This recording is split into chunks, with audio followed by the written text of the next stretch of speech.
From the East and the West, you've heard others, but now you've tuned into the best. This is a Prime Wave Media production.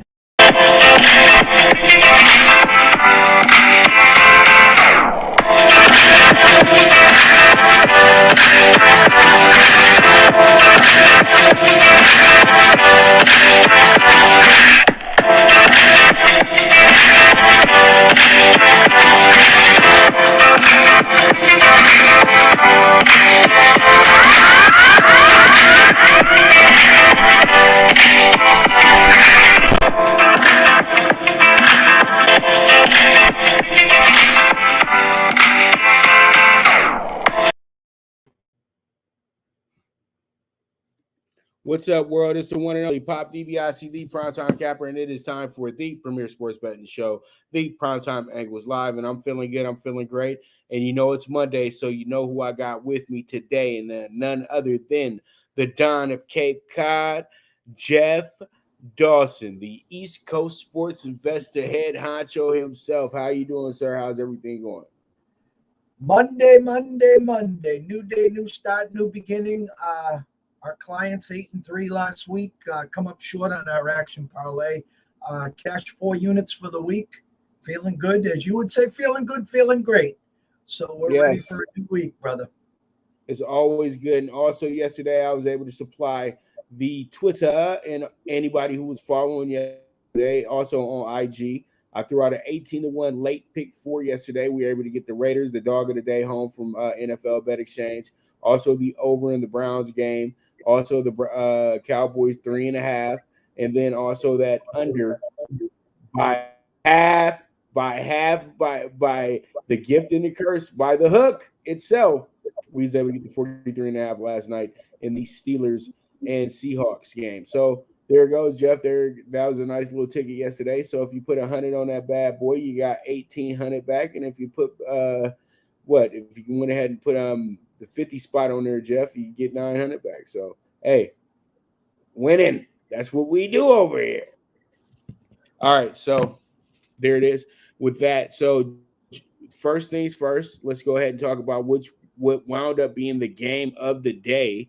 And we already know that millions watched, even though on the West Coast that you did not get the pleasure to watch that game because we had the Raiders and the Broncos on this side of the country. So, Cowboys, but if you got Red Zone Network, you're never lost in the NFL. The most perfect channel that has ever been built in any type of football situation. I know college wishes they could do it, but they can't show 100 different end zones, 100 different red zones at one time because, college football is different. So yesterday, 2,500 touchdowns. That was scored by CeeDee Lamb in the third quarter and put the Cowboys ahead in a classic game yesterday. And everything said that Bill's going to eke this thing out. But then you kept looking, and it was number 12 anymore. It's number 10 now. And things are a little different now. And just yesterday, the Cowboys' refusal to lose was absolutely paramount. These were games that the Cowboys before used to just lose, Jeff. And me and you both know that. When they got to the point when he scored that long touchdown, that's usually when the Cowboys go in there the next to drive out, turn over the ball, get stagnant, or the kicker misses the kick. Something is going to go right because everything said that New England should win the game yesterday. But that didn't happen. We wound up getting ourselves a late kick from Zerline, and then a great play that was ran on a one-on-one on the back one-on-one, and literally just Jalen Mills was out there left to dry. He looked like Tally from South Park when he dried up. Boy, oh boy. But Dak Prescott yesterday finished up with 445 yards, the most ever passing yards thrown on a Bill Belichick coach defense in New England. 82 plays to 50 yesterday, Jeff. This Cowboys team is different. What are your thoughts on this one?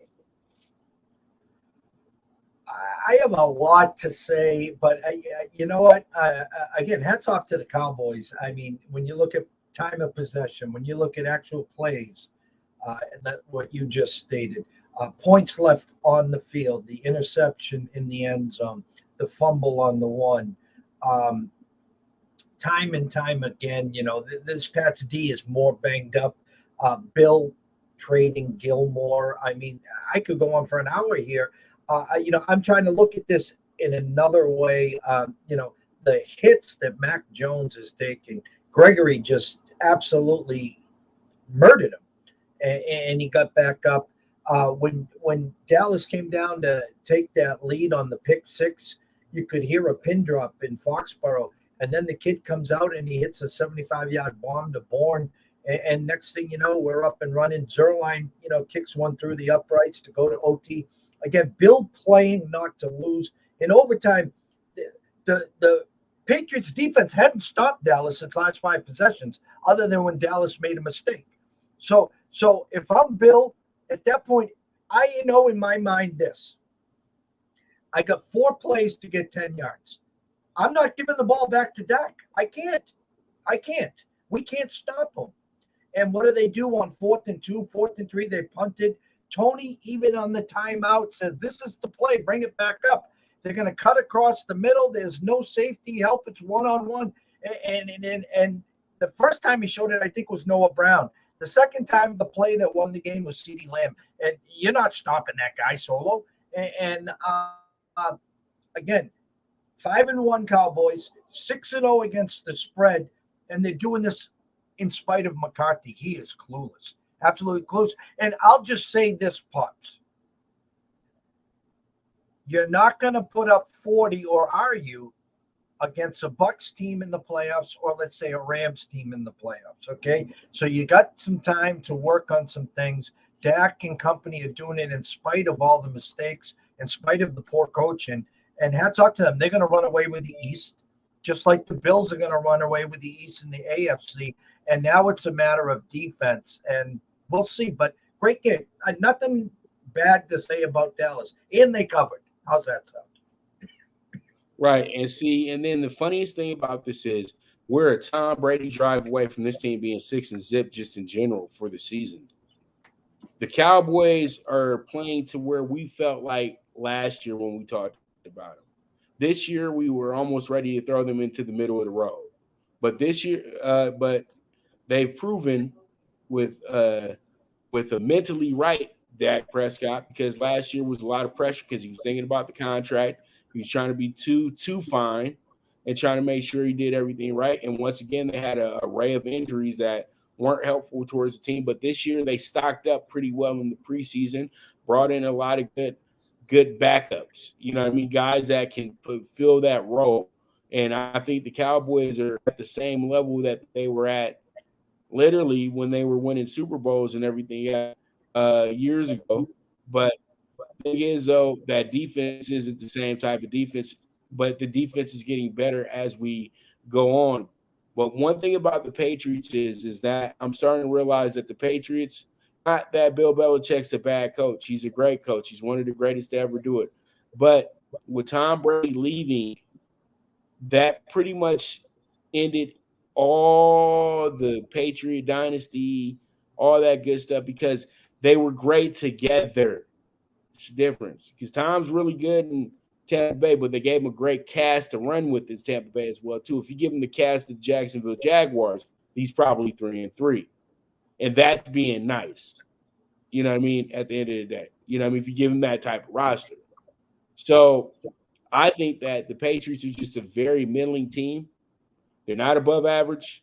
They're not below average. They're just right there in the middle.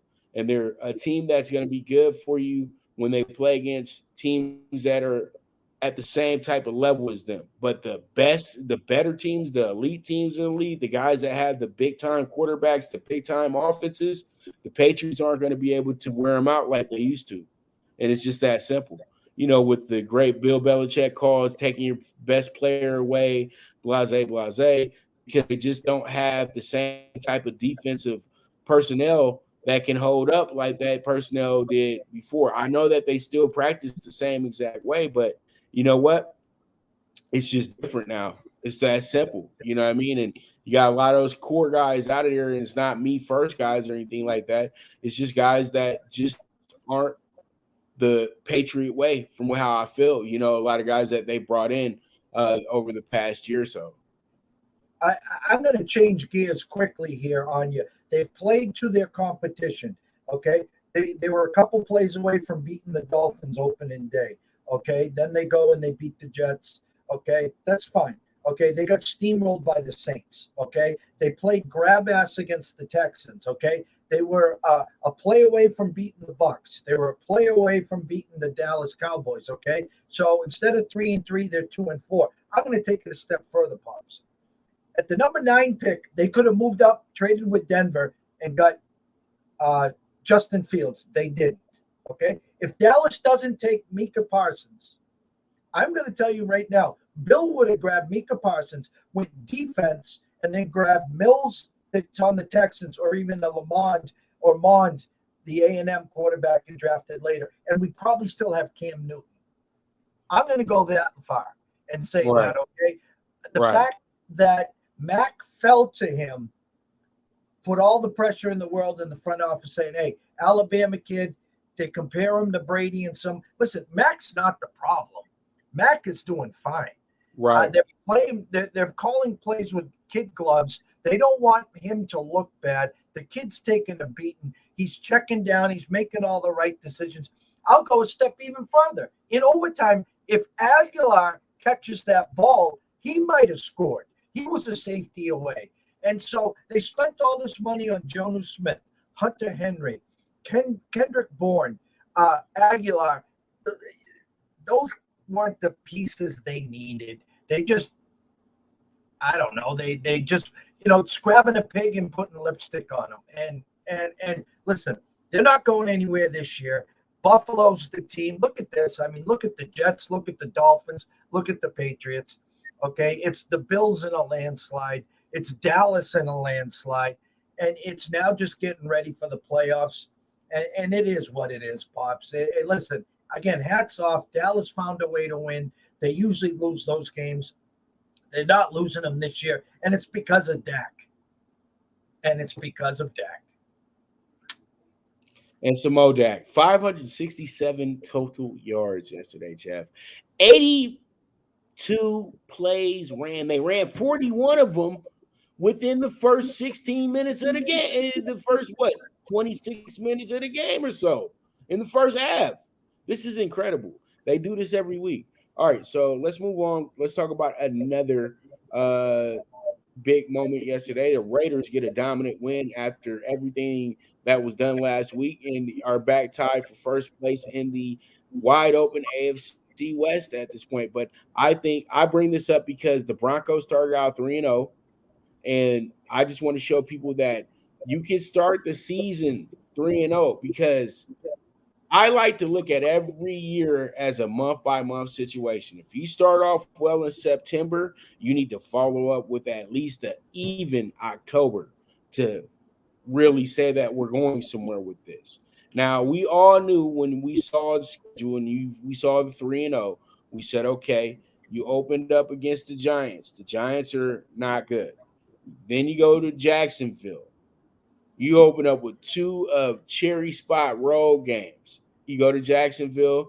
We all kind of thought Jacksonville might be able to do some things with you because they got we think that they have a little bit of defense. No, you guys took care of business against them as well, too. And then you look up and you get the Jets, who weren't scoring anything at that point.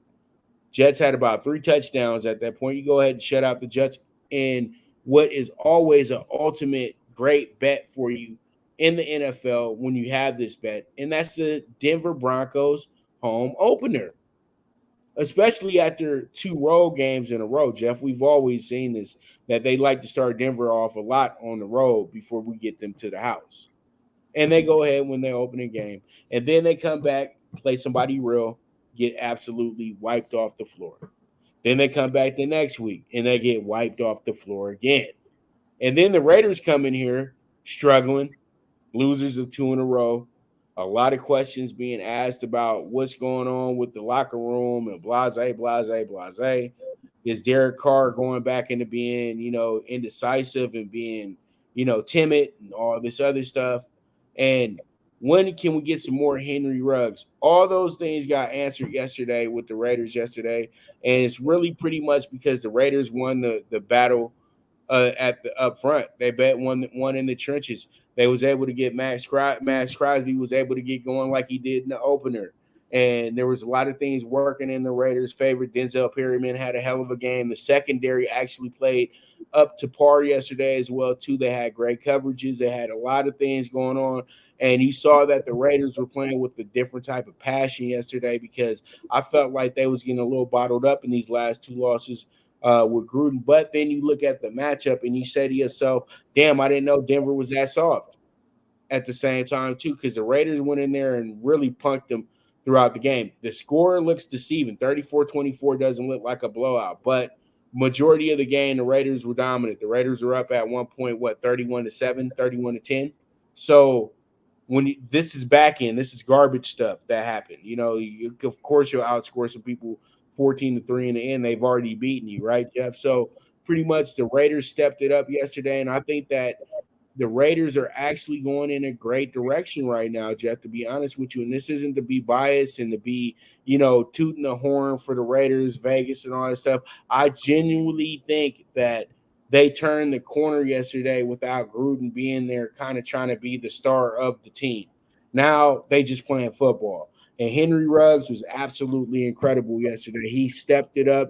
It's like somebody told him that he needed to step it up or else. And he absolutely did that. I thought he was having a pretty decent season, but yesterday he kind of busted out yesterday. And I think if the Raiders can play like this moving forward, especially with the way Kenyon Drake and Jacobs took over the game yesterday in the run game as well, being a good thunder and lightning type of situation, the Raiders could be the team that I chose to win this division this year. And I think that they're on their way. Jeff, what are your thoughts? Well, the whole question was how the locker room was and how were they going to react without Gruden. And I think you brought up some great points. The one thing I want to bring up that I've been talking about for the last month with the Raiders is their front seven and how much pressure they're putting on the quarterback. And I'm telling you, they hit Teddy a million times, picks, bad throws. They just jumped on him from the start, and it showed. I never was a believer of the Broncos. I knew that the Raiders had talent, and offensively and defensively, and hats off to them. They played a great game. They made a statement saying, "Hey, Kansas City and Mahomes have issues. They have holes. They have flaws, and we're here to reckon with." And you've been talking about that since Jump Street, and the Kenyon Drake, a guy they brought over for a reason and was in the doghouse all year. And Peyton Barber had stepped up and replaced him, and while Jacobs was hurt. And now you got that thunder and lightning with Jacobs and Drake. You got a defense that believes in them. And I'm going to tell you right now, their best wide receiver, other than week one, they're not even using properly, and that's tight end Darren Waller. And so they're great statement. Let's see what they do with it now. They got a game this week that they're supposed to win. They opened up 2.5-point favorites. Now they're 3-point favorites at home against that Philly team, which we have no idea who Philly is. A team that went into Carolina and wins on the road, and a team that comes home covered, but they were nowhere going to win that game. So it'll be interesting, but hats off to the Raiders, Pops. Well, the thing is with me, and this is my statement to end it all with this one right here. They go into a game with the Eagles, and they had to be on high alert because this is almost exactly like the Bears game, because they have a team that does have a physical defense, and you have a mobile quarterback, and they can make life hell on you because when they get in the groove, they like to play keep away with you. And that's exactly what the Eagles can use to win this game moving forward. But I truly think, as bad as the NFC East has been against the AFC the last few seasons, that trend will continue. It's just a bad division in general. It's almost like you're licking your chops when you get to this game, because the reason why the Chiefs have been able to look so good the last 2 weeks, and the reason why their defense kind of has been able to say, okay, you know what, back up off the defense just a little bit, because they played against two teams that are inept offensively in Washington and Philadelphia. So the Raiders have to take advantage of that. and they got to be able to get home just like they did yesterday, and they got to win that battle at the line of scrimmage on both sides of the ball, and they should be fine. That's exactly what it's always been with the Raiders. When they beat you up, they can win the game. But when they're out there questioning themselves and doing things that they don't normally do, that's when they get into some trouble. But this is good. This is a good little move for them coming out of a 2-game losing streak. And a lot of people expected you to lose yesterday in Denver because Denver always figures out a way to come back or do something tricky to the Raiders in Denver. It didn't happen yesterday. They got absolutely wiped off the field.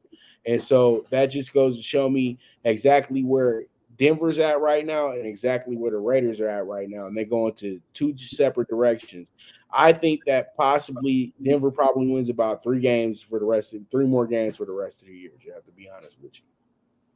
And one of them will probably be in Los Angeles against the Chargers. Calling it now, Jeff. Calling my shot now. All right, so let's move on, talk about some baseball. And I'm ready to talk about it because I'm sad. I'm not feeling too good about this right now. Dodgers down 2-0. We talked about it before we got on air as well, too. But I say in LA, just hear me out, Jeff. No time to panic, okay? This is the same team that was down 3-1 last year. 3-1 to me is more crucial than 2-0. I'm going to give Atlanta their props. Atlanta was gritty. They fought. They grinded. They did what they had to do, and they set themselves up in the right spots at the right point of the game. The Dodgers in both games, to me, absolutely dominated the Braves, but the Braves took advantage of the few mistakes that the Dodgers made throughout these first 2 games, Jeff. Now, Dodgers get a 2-0 lead game 1. That was working hard, but they left a lot of guys on base. They got 12 hits as well, too. Struck out 16 with the relievers, Jeff. 16 with the relievers? You literally almost had a shutout going, but you had one little bad spot. Austin Riley, an MVP candidate, steps it up big. He's not from Atlanta, but he's from the area where you root for the Braves. So, he's playing childhood stuff, and then he comes up, gets a big double to win the game. Good for him. Okay? It makes a little sense because, it's baseball. The Dodgers messed up because they had an error in the base running. Taylor knows on any other time, you just keep going. He had way too much respect for Jock Peterson's arm, which he didn't need to do because Jock Peterson does not have a rifle arm like that. He's an average arm at best in the outfield. So that's where they made their mistake at. And then they come in next inning. Trenton misses the pitch. Boom, 1-0. Last night, though, is inexcusable.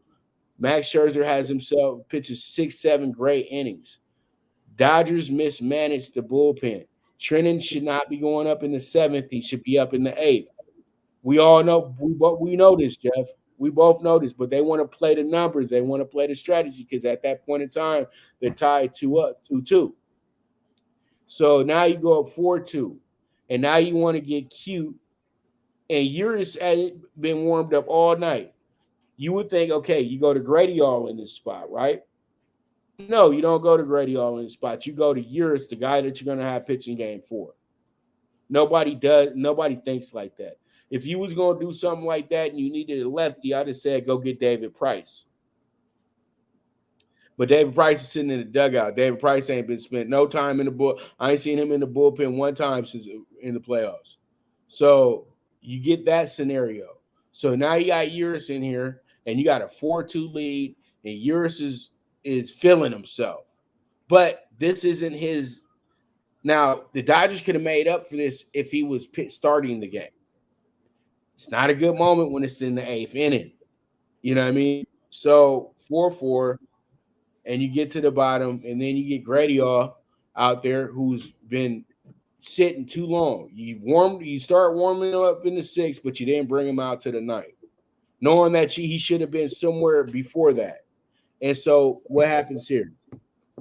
Dodgers wind up losing a very, very close game, but they were two walk-off wins for the Braves. You can't take the Braves. You can't look at the Braves and say, oh, they were really tough. No, they took advantage of the mistakes and the opportunities. Dodgers don't make mistakes. They're up 2-0.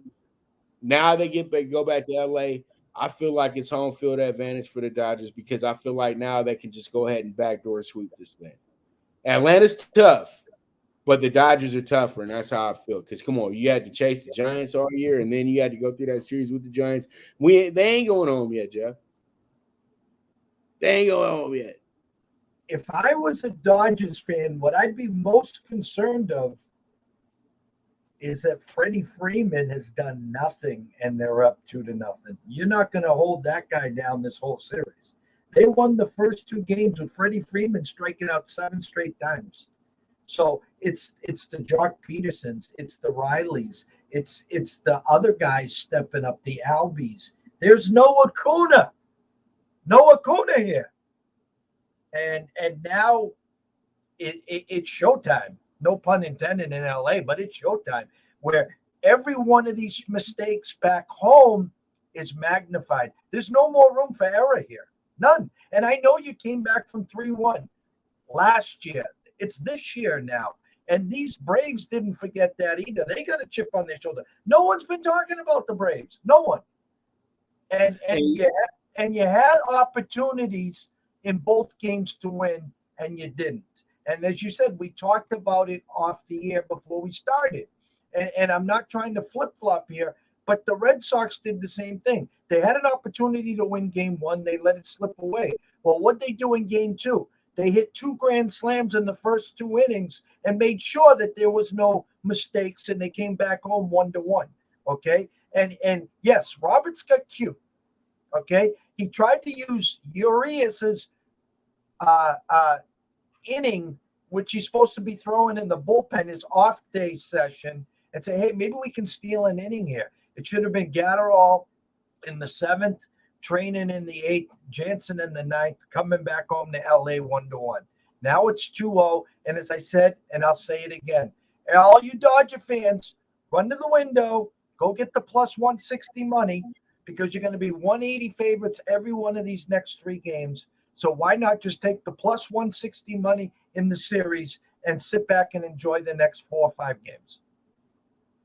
I heard that. So it sounds good to me. It's an off day for the NLCS, but it's not an off day for the ALCS, which is going to be starting back today. I know that the Red Sox, I know that the whole Northeast is adamant right now, the whole Cape Cod area. Everybody is ready. Everybody got their beads out. Everybody done seen the priest this morning as well too. Get your Hail Marys out and all that good stuff. So when we get back, we're going to talk about the game 3 of the Red Sox and the Astros ALCS, which is tied up 1-1. So you guys stay tuned. This is the premier sports betting show, the Primetime Angles, live with the one and only Pop DBIC, the Primetime Capper, and the Don of Cape Cod, Jeff Dawson. We'll be right back.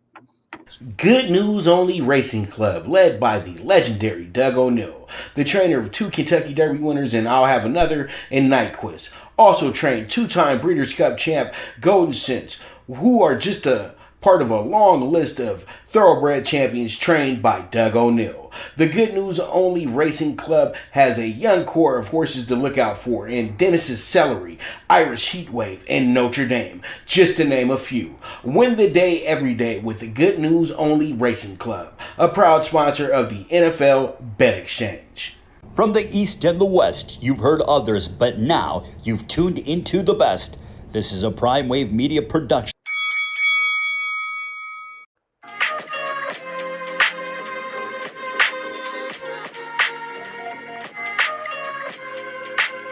Tune into Big Wave Boxing every week with a brand new guest with the one and only Pop DiBiase, the Primetime Capper, getting the best boxing stories, best boxing angles, and the truth when it all comes down to the sweet science. Tune in to Big Wave Boxing on the Prime Wave Media channel on YouTube.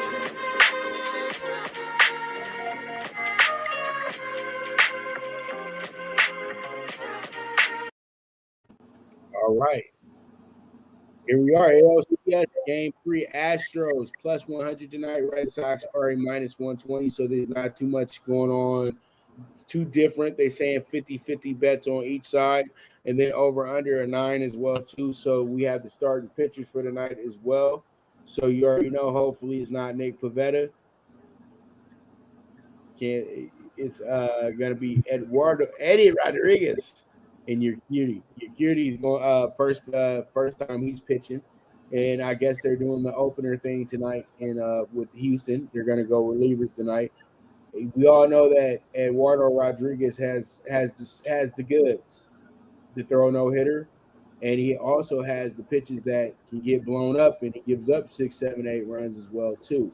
So it all depends on which one's going to show up tonight. I think that the pressure is on the Red Sox, to be honest with you, because it's the first home game, and the Astros have been playing probably the best baseball since, other than losing the other night to the Red Sox. But they've probably been playing the best baseball in this whole AL playoff out of all the groups, where they've just been consistent. And still, the Red Sox got unfinished business because they almost lost it all. Mariners were right there, nipping like a chihuahua who don't like you. You know what I mean? Just nipping at the butt. You know what I mean? And it didn't happen.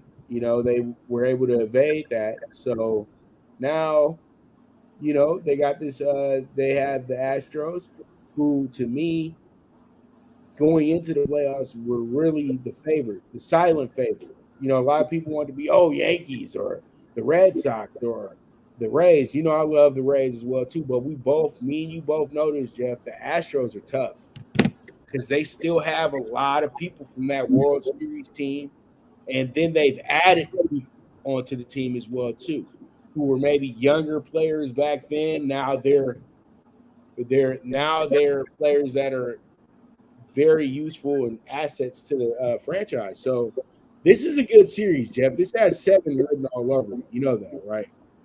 And I think that this is the game that the Astros have to win. They have to win this game because when they get back to Houston, if they're down 3-2, they can breathe a little bit. You know what I mean? And be up 3-2. But I think that this is the game that they have to have. We did a lot of talking in the last segment about the Dodgers, and the difference between the Braves and the Astros is this. The Braves know at worst they're coming back home. Even if the Dodgers sweep, they're still coming back home. Houston doesn't have that luxury right now. So when we talk, you're right about Erod. Erod can give you 5 or 6, and he could be splendid, or you're going to know right away, struggling with the zone, pitches up, and the Astros, hitting them all over the ballpark. I can tell you this, Pops, it's going to be cool. It's fall baseball. Fenway Park's going to be electric from first pitch, and the sense of urgency is got to be all on the Astros because they got to slow this wagon down, the Red Sox offense. And let me just tell you this. Like the Rays series, the Sox lost game 1, and then they won the next 3.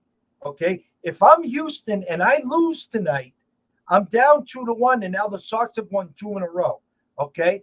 And they got a fresh Pivetta pitching game 4, and they know that Sale's coming and Evaldi. So the point is, the sense of urgency's got to be with the Astros from pitch 1.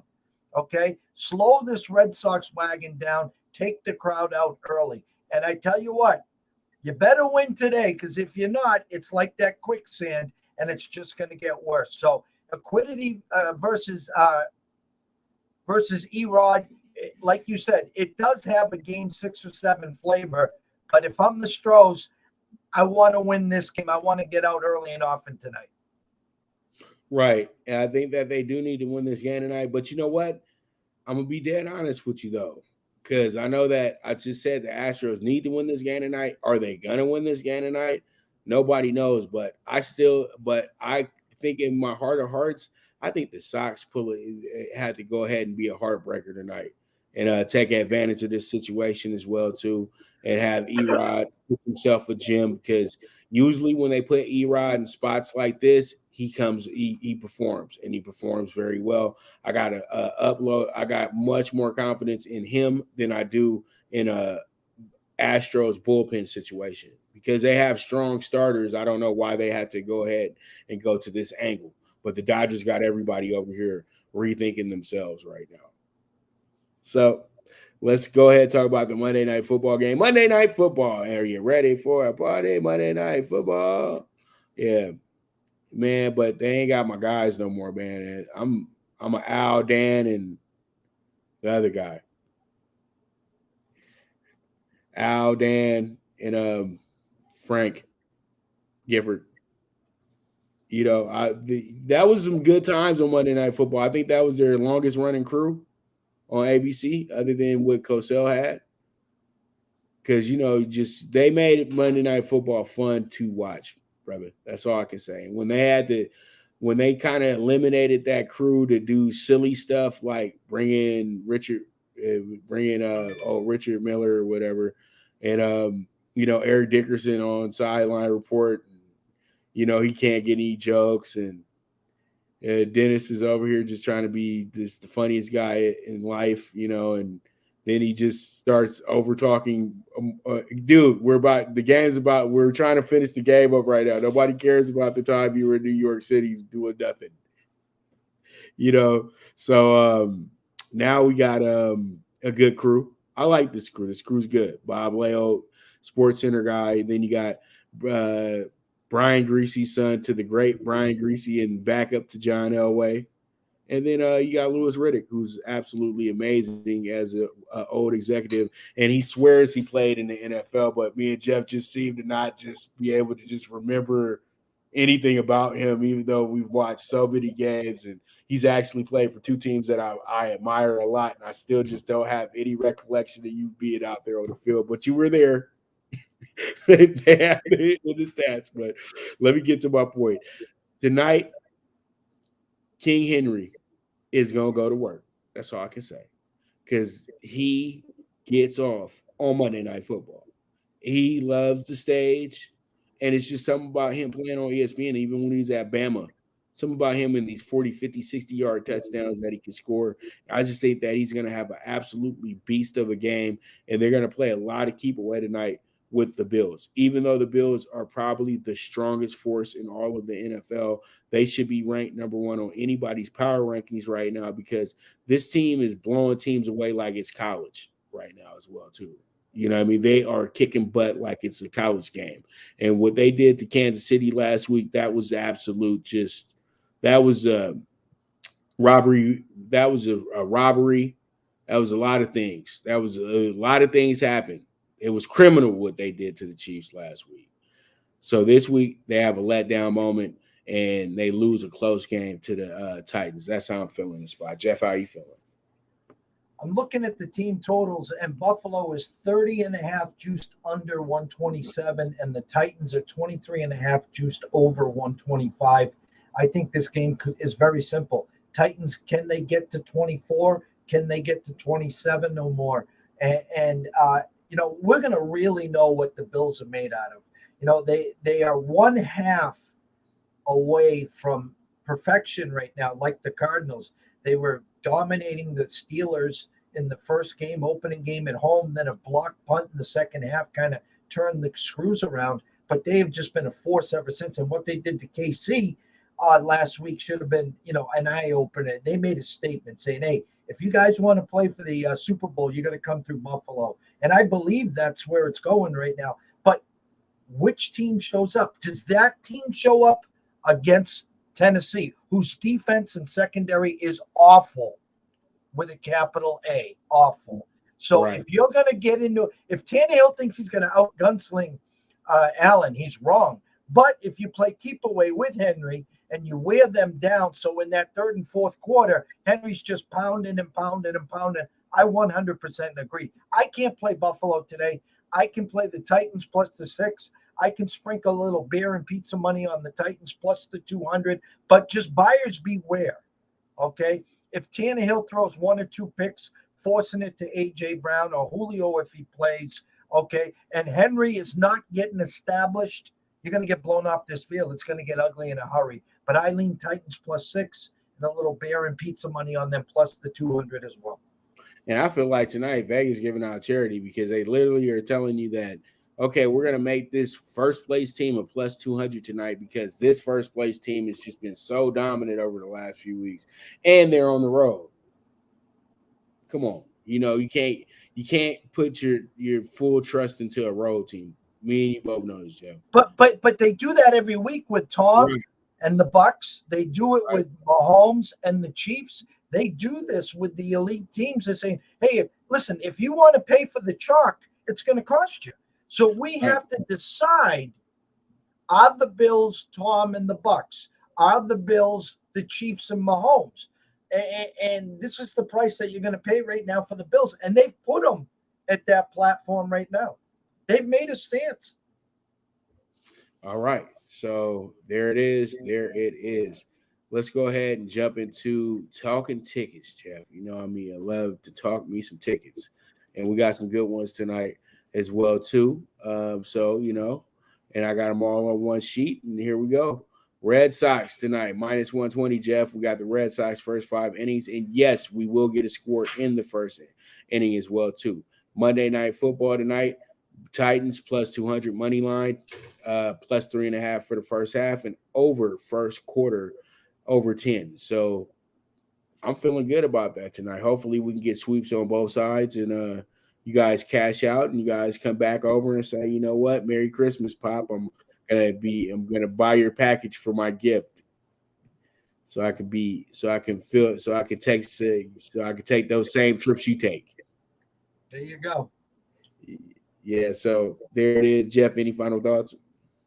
No, just, it's a great time of year. We're already, halfway, the 19th is tomorrow through October. So what I like to tell everyone, closing very simply, is this: it's a marathon, guys. I know that NHL is playing. I know the NFL is playing. We got playoff baseball, NBA tipping off tomorrow. And then November 1st, the kids in college hoops start up. So listen, we want to see you guys around in November, December, January, March Madness and beyond. Okay. Stay within your means. Okay. If you're an action guy, cut your plays back a little. If you're, a $50 player and you want all this action, cut it down to 25. Pick, as Pop says, single what you like. And just make sure that you're around tomorrow, next week, next month, and in 2022. All right, and there it is. I'll be back to you guys tomorrow at noon talking about the fallouts from the ALCS and Monday Night Football and get into our NLCS bets and probably some college football as well, too. I think I got a Sunbelt game tomorrow. Don't we got a Sunbelt game tomorrow? Do we got a MAC game tomorrow or something? Hold on. We play early in the week now. We are at week 8 now, so we get earlier in the week. Let's see what the board says. Survey said Wednesday night, you got Coastal Carolina and App State. And you know what? That's actually a big-time game. It really is. You got App State, who got obliterated last week on PrimeTime. Right. And Coastal Carolina, who's the darling of last year. So it'll be a good game. And they got a top 10 quarterback as well, too. Mm-hmm. That guy can play. The guy's good. All right. So, Jeff, thank you so much. Always a pleasure, brother. And with that, I bid adieu. And as I always say, bet with your head, not with your heart. And also, if you got a hunch, bet a bunch. The movement is moving, and I am gone.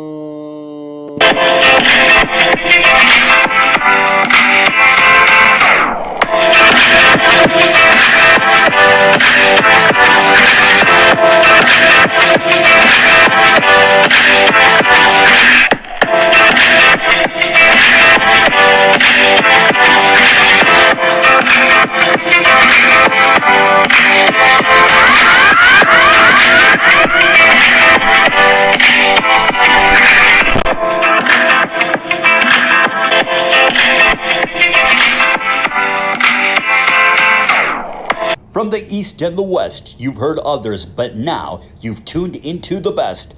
This is a Prime Wave Media production